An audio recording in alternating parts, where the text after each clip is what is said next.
오늘 주신 말씀은 시편 44편 9절로 26절 말씀입니다. 시편 44편 9절로 26절 말씀 받들어 읽겠습니다. 그러나 이제는 주께서 우리를 버려 욕을 당하게 하시고 우리 군대와 함께 나아가지 아니하시나이다. 주께서 우리를 대적들에게서 돌아서게 하시니 우리를 미워하는 자가 자기를 위하여 탈취하였나이다. 주께서 우리를 잡아먹힐 양처럼 그들에게 넘겨주시고 여러 민족 중에 우리를 흩으셨나이다. 주께서 주의 백성을 헐값으로 파시며 그들을 판값으로 이익을 얻지 못하셨나이다. 주께서 우리로 하여금 이웃에게 욕을 당하게 하시니 그들이 우리를 둘러싸고 조소하고 조롱하나이다. 주께서 우리를 뭇 백성 중에 이야깃거리가 되게 하시며 민족 중에서 머리를 흔들물 당하게 하셨나이다. 나의 능욕이 종일 내 앞에 있으며 수치가 내 얼굴을 덮었으니 나를 비방하고 욕하는 소리 때문이요 나의 원수와 나의 복수자 때문이니이다. 이 모든 일이 우리에게 임하였으나 우리가 주를 잊지 아니하며 주의 언약을 어기지 아니하였나이다. 우리의 마음은 위축되지 아니하고 우리 걸음도 주의 길을 떠나지 아니하였으나 주께서 우리를 승냥이의 처소에 밀어넣으시고 우리를 사망의 그늘로 덮으셨나이다. 우리가 우리 하나님의 이름을 잊어버렸거나 우리 손을 이방신에게 향하여 폈다면 하나님이 이를 알아내지 아니하셨으리이까. 무릇 주는 마음의 비밀을 아시나이다. 우리가 종일 주를 위하여 죽임을 당하게 되며 도살할 양같이 여김을 받았나이다. 주여 깨소서. 어찌하여 주무시나이까. 일어나시고 우리를 영원히 버리지 마소서.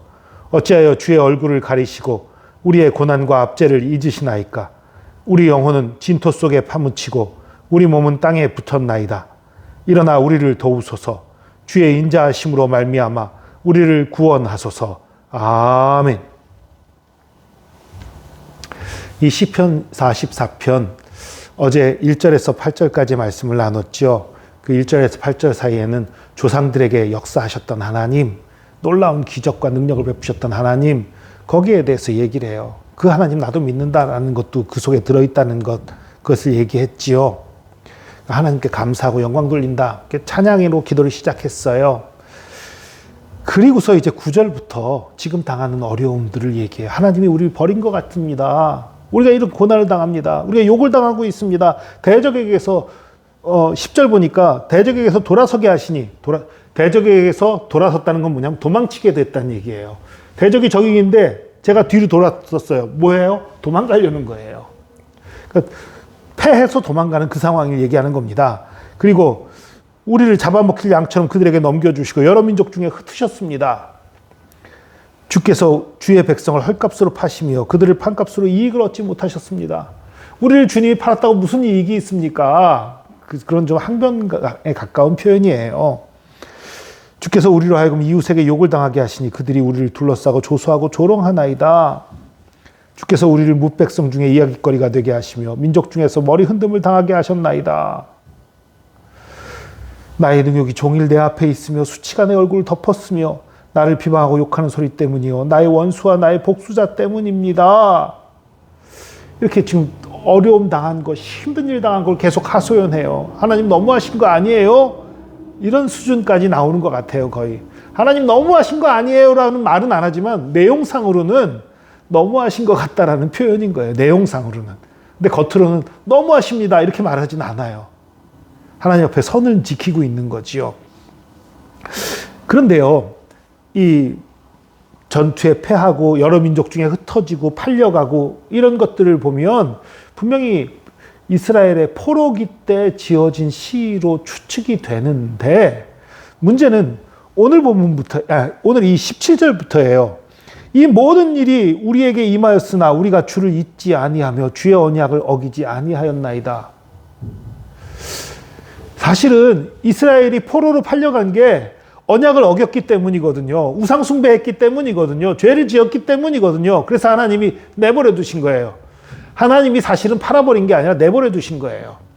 이스라엘이라는 그 땅은요, 전략적 너무나도 요충지예요. 아프리카의 세력과 유럽의 세력과 그 아시아의 세력이 다 만나는 그런 지역이에요. 강대국들로 둘러싸여 있는 지역이에요. 사실 하나님의 은혜가 아니면 버틸 수 없는 지역이에요. 하나님을 떠나니까 하나님이 지켜주시지 않은 거고 그러니까 팔려가게 되고 망하게 됐던 거지요. 그런데 오늘 뭐라고 말하냐면 우리가 범죄하지 않았대요. 이건 아마 이렇게 해석할 수 있을 것 같아요. 우리 조상들은 범죄했지만 지금 우리 팔려와서 고생하고 있고 정말 힘들어하고 있는 우리들은 범죄하지 않았습니다. 주님을 떠나지 않았습니다. 우상 숭배하지 않았습니다. 이렇게 항변하는 것처럼 보여요. 근데 어떻게 보면 좀 적절치 않은 것 같아요. 어쨌든 팔려온 원인은 조상들의 죄 때문인데, 먼 조상이 아니라 가까운 조상들의 죄 때문인데 이렇게 항변하는 게 어울리지 않는 것도 같아요. 그런데 여러분, 여기 비밀이 하나 있어요. 이 시는요, 이 시를 적은 사람은 그 이스라엘이 패배하게 되고 망하게 된 원인이 되었던 그들의 죄에 대해서 살짝 눈을 감고 지금 나는, 지금 우리 그 동료들은 주님을 믿고 있고 주님 앞에 범죄치 않고 있는 것, 이걸 강조해서 말하는, 어떻게 보면 약간 조금 속된 말로 하면 꼼수 같은 그런 표현을 쓰고 있는 그런 상황이에요. 그런데 이것이요, 그 시대 당시 사람들에게는 그런 형태였을지도, 약간 뻔뻔스럽게 하나님 옆에 요구하는 그런 상황이었을지 모르지만, 지금 이 시대에 혹은 예수 그리스도 이후에 고통받고 핍박받던 초대교회, 아니 초대교회뿐만 아니라 모든 세대에서 핍박받는 그리스도인들, 예수 그리스도로 인해서 핍박받고 고난당하고 있는 모든 그리스도인들에게 적용되는 말씀이 돼버린 거예요.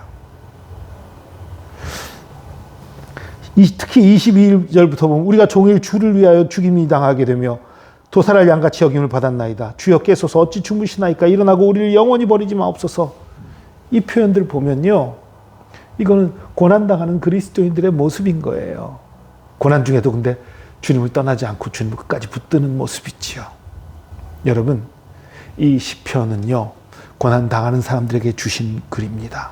고난당하는 사람들, 이 글을 보면서 이 시편의 사람들은 나보다 더 고난당했구나, 더 힘든데도 주님을 끝까지 놓지 않고 붙잡고 있구나, 그리고서 미래에 주님께서 구원하실 걸 소망하고 바라보고 있구나, 이걸 깨달으시고 여러분 그 자세로 주님을 찾고 붙잡으시기 바랍니다. 특별히 21절을 보세요. 25절은 영혼은 진토 속에 파묻히고 우리 몸은 땅에 붙었나이다. 아주 절망적인 상황을 얘기하지요. 그러나 26절에서 얘기합니다. 일어나 우리를 도우소서, 주의 인자하심으로 말미암아 우리를 구원하소서. 우리 이렇게 기도할 필요가 있습니다. 담대히 기도할 필요가 있습니다. 이 시편 기자로부터 배워야 될 것은요, 정말 절망 중에도 너무 아픔 가운데 있으면서도 주님 앞에 나아가고 기도하는 것입니다. 죄를 범하지 않고 주님의 법도를 어기지 않는 겁니다. 그와 동시에 뻔뻔함도 배워야 합니다. 여러분, 뻔뻔함을 배운다는 게 무슨 소리입니까? 여러분, 예수 믿는 사람들은요, 뻔뻔해야 돼요. 비열하라는 얘기는 아니고요. 뻔뻔해야 돼요. 하나님 앞에서. 사람들 앞에서 뻔뻔하라는 얘기가 아니에요. 하나님 앞에서 어떻게 뻔뻔해요? 죄 많이 졌잖아요. 근데 또 하나님 잘못했습니다. 용서해 주세요. 하나님 약속하셨잖아요. 도와주세요. 이거 얼마나 뻔뻔한 일이에요. 죄를 지어서 망했어요. 그래 놓고서는 가서 죄에서 떠난 다음에, 나 이제 죄에서 떠났어요. 하나님 여기 약속 있잖아요. 약속이 있으니까 주세요. 이 뻔뻔한 거잖아요. 그렇지만 뻔뻔해야 돼요. 예수 믿는 사람들은 뻔뻔해야 합니다. 하나님 앞에 뻔뻔해야 돼요. 단 죄를 안 떠나고 뻔뻔하면 안 되지요. 죄에서 떠나서 뻔뻔해야지요. 어리석음을 버리고 또 뻔뻔해야지요. 더러운 것들을 버리고 뻔뻔해야지요. 여러분, 우리가 죄를 지었을지라도, 악을 행했을지라도, 미련함을 범했었을지라도, 그래서 실패했었을지라도 다시 돌이키고 주님 앞에 나가면 주님 다시 붙잡아 주시고 다시 일으켜 주신 하나님입니다. 주님 앞에 뻔뻔하게 나가는 저와 여러분 되기를 축복합니다. 그래서 응답받고 고침받고 회복되고 승리하는 저와 여러분 되기를 축복합니다. 기도하겠습니다. 주님, 옛적에 주님께서 수많은 선지자와 하나님의 사람들을 통해 놀라운 기적과 이적들을 행하셨던 것들을 봅니다. 그러나 또 우리가 범죄할 때에 많은 어려움과 고난과 환난을 겪었던 것을 봅니다. 그러나 환난 중에도 고난 중에도 이 시편의 기자는 범죄하지 않고 주님을 떠나지 않고 끝까지 주님을 붙잡으며 끝까지 주님의 법도를 지키며 끝까지 주님을 의지하고 주님께 간구했던 것을 봅니다. 주님, 우리도 이러기 원합니다. 우리가 때로 어려움을 당할 때, 힘든 일을 당할 때에, 고통과 절망 가운데 있을 때에 우리가 그 고통과 절망을 핑계대면서 주님으로부터 멀어지는 것이 아니라 오히려 그 고통과 절망으로 인해서 더욱더 주님과 가까워지게 하여 주시고, 혹 그 어려움들이 나의 죄 때문에, 나의 더러움 때문에, 나의 악함 때문에 생긴 일이라도 그럴지라도 돌이켜 회개하고 뻔뻔스럽게 주님 앞에 나가게 하시고 주님을 의지하여서 주님 안에서 회복되고 주님 안에서 고침받고 주님 안에서 승리할 수 있도록 인도하여 주시옵소서. 함께 하심 감사드립니다. 감사드리며 예수 그리스도의 이름으로 기도합니다. 아멘.